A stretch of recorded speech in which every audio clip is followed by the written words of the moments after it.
Oh, good morning. Maulang umaga uli, pero hindi na-suspend ng klase. So, talagang tinatawag tayong magluto ng may sabaw. And alam niyo na kung ano yung all-time favorite namin sa bahay. So, hunugasan kong mabuti yung fresh na bangus na in-order ko lang online. So, salamat sa aming mga masisipag na vendor dito sa village. So, ito binabad ko yan sa asin na may tubig. Okay, and then naghiwa ako ng bawang, sibuyas, luya, sama-sama together, and then, of course, kamatis. So, lahat ng yan, kailangan kong pakuluin ng mabuti. So, yung tsaa ko na tanglad, hindi ko naubos yan ng aking ginawang tubig. And then, let it boil for a time being. Matagal ko yung pinapakuluan para lahat yung katas ng mga yan talagang mahigop namin. So, while waiting, so in-arrange ko na din yung bangus. Kita nyo naman kung gaano siya kataba, diba? So, lagyan ng asin at paminta. So, ayan. And, tapos, ito naman yung talbos ng kamote. 3 tali yan. And iniisa-isa ko talaga yan bago ko yan ilagay doon sa sabaw. Make sure na malinis.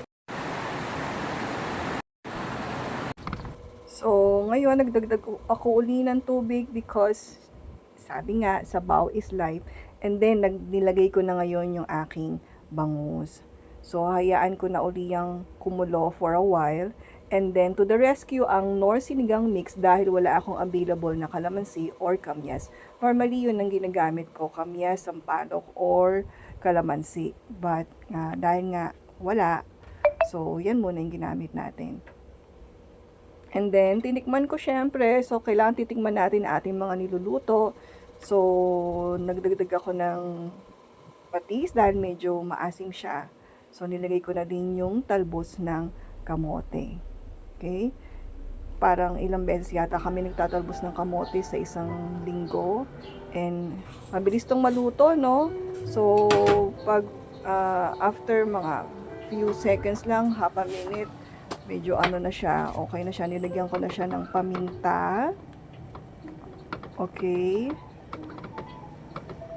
Tamang-tama talaga ito sa ating maulang panahon. At ito pala yung paano kami nagsasaing. So, naglalagay ako ng bawang dun sa ibabaw ng rice cooker. Kasi, sabi daw, yung bawang, nakaka-reduce siya ng starch nung kanin.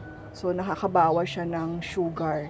So, ito na, plating na tayo. So, ayan yung kanin ko na may bawang.